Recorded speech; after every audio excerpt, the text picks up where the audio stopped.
Welcome to my channel Living Linux.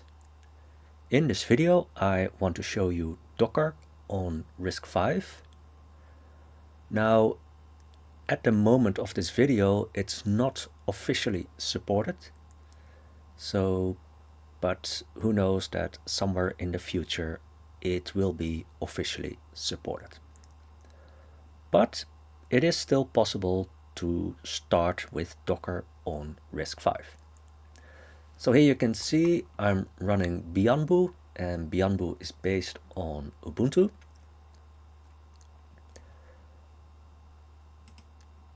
And they have the instructions to install the Docker engine on Ubuntu. And as you can see here, they say that you have to remove the unofficial packages like docker.io. So you can run this script to do so if needed. And you can try to install it like this. Well, I tried that, but unfortunately I ran into some issues. So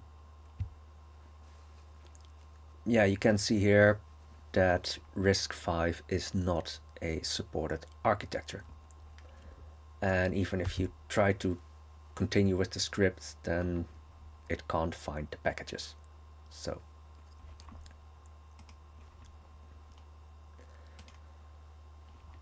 But it is possible to get it from the Ubuntu repository. It's not officially supported, but well, for me it works. I have no real experience with Docker, so it's not that I've done any complex things yet. And because some packages that people might use in the scripts, they might not be available for RISC-V and they will fail for that reason. Not necessarily that Docker itself is not working.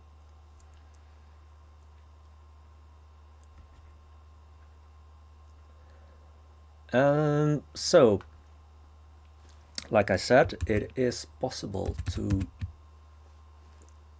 install Docker when you have an Ubuntu-based distro.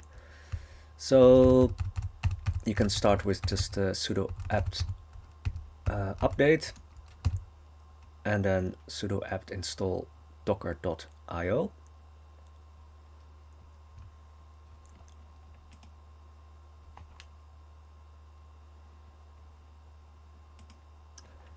So if we go back to the documentation,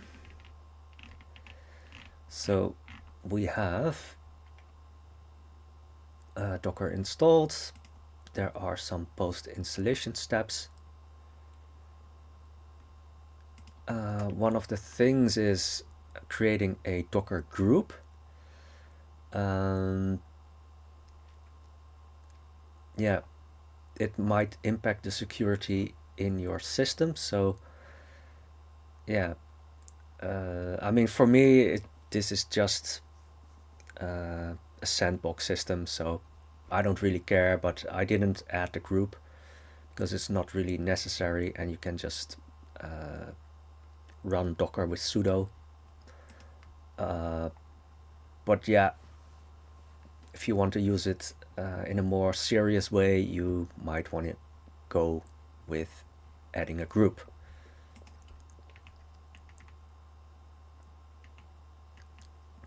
Now, I also skipped this. Perhaps if you install it in the official way that you still have to do this, but I think that if you install it from the Ubuntu repository, that these steps are already done. Yeah, I didn't look into the logging driver. And then you can go to the workshop. So they will explain things about containers and images. Well, you can just read it for yourself.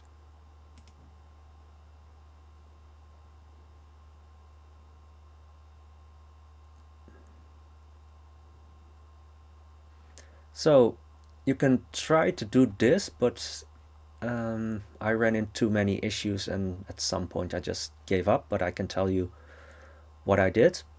So you can get, let's just say, the app or script with Git,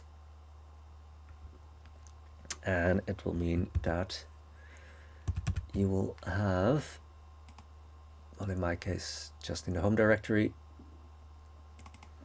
So here you get all the files, and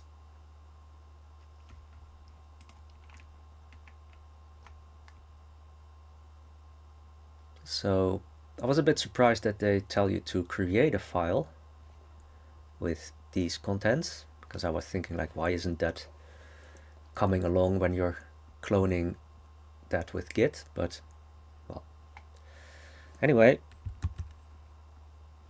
so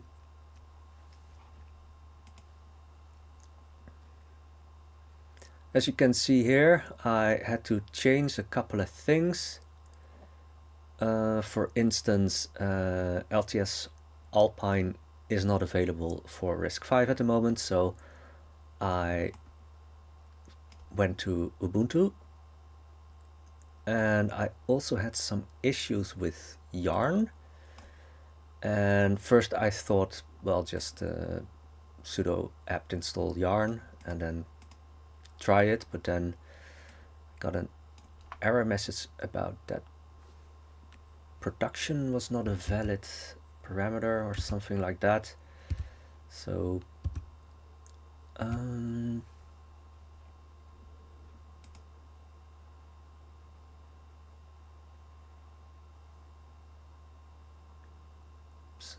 now this, yeah, so when you install Docker from the Ubuntu repository, yeah, I think I already said that. So these two packages, you might need them later on. So yeah, I had some issues with yarn, and let's see. Yeah. So here is a page on the internet where they explain how to install yarn. So first you need to install nodejs and npm, and then you can install yarn through npm, and then it started working. Well, at least that it tried to install it, but in the end, oh, oops, that's not what that one. I got to the point that yarn was trying to do some stuff, and perhaps there's some problems with SQLite 3. I don't know, but perhaps in the future I'll try to figure it out. If someone knows how to fix this, please let me know in the comments. So, but I just gave up, and I mean, yeah, so this is an example Dockerfile that I used to try to make these changes to make it work, but unfortunately I failed. So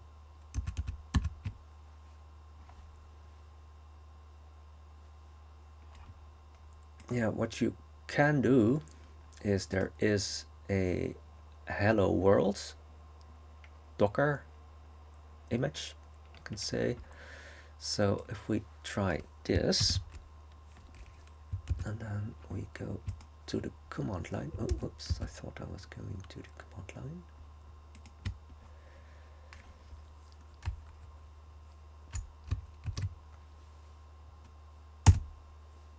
Oh, yeah, like I said, I didn't create the group, so I have to run it with sudo.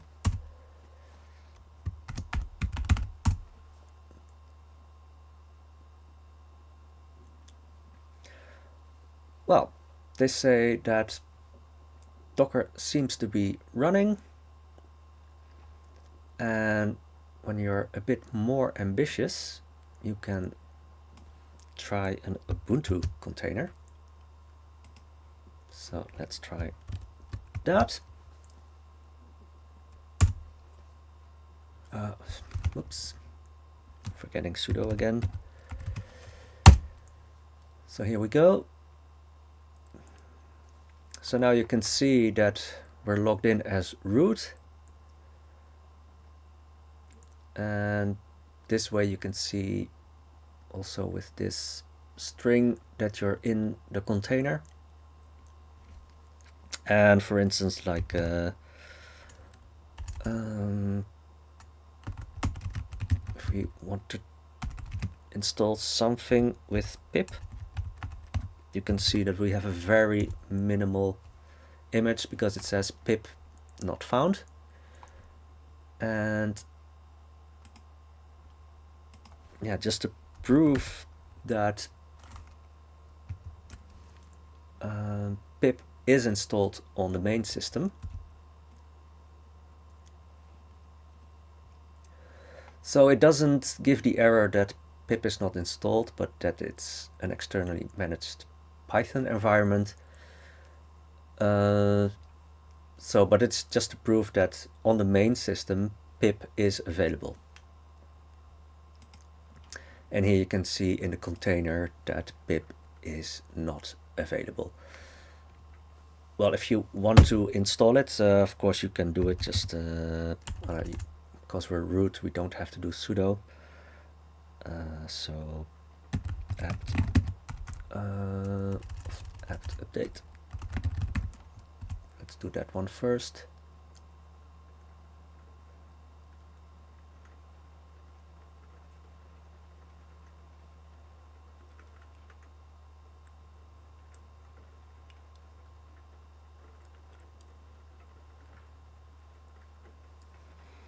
And then do apt install pip. Oh.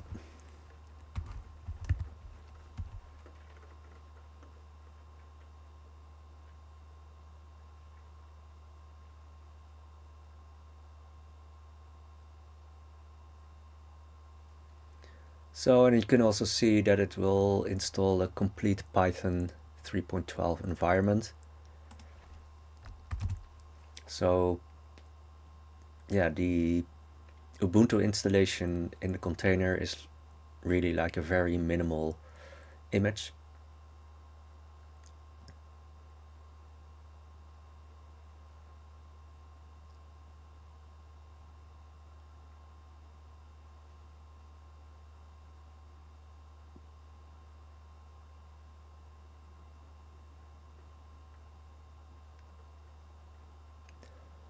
But at least you can use Ubuntu as a base for your image, and hopefully in the future you can try different distros. Also tried Fedora, but that's not available, at least not yet. So hopefully in the future more distros will become available for RISC-V.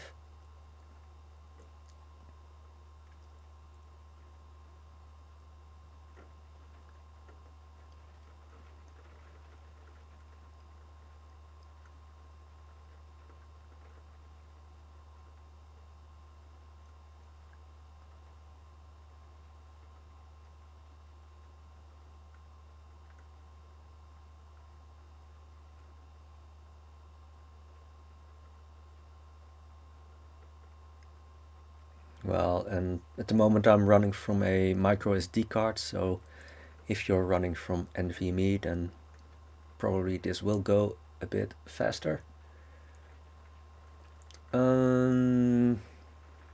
Yeah.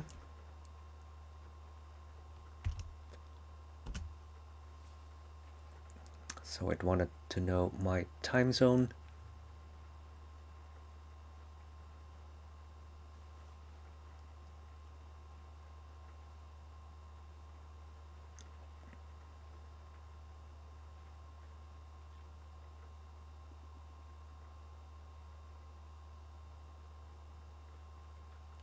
And yeah, for the future, I'm not really sure if I will keep using Docker. I'm also investigating Podman. So,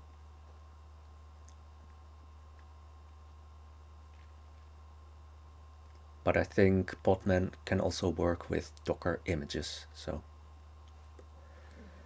now everything is installed. So if we try installing PyTorch again, it will still fail, but it no longer complains that pip can't be found. So now we also see here the error that it's an externally managed Python environment. Like I said, I've never really worked with Docker before, so I think this was just a video to show you that you can start working with Docker on RISC-V. Yeah, scripts might break because yeah, some modules or some apps might not be available on RISC-V, and that doesn't necessarily mean that Docker isn't fully working. But in the end, it's not officially supported, so there might be some things that are not fully working for Docker on RISC-V. But at least you can start. So this is all for now, and I hope to see you again in my next video.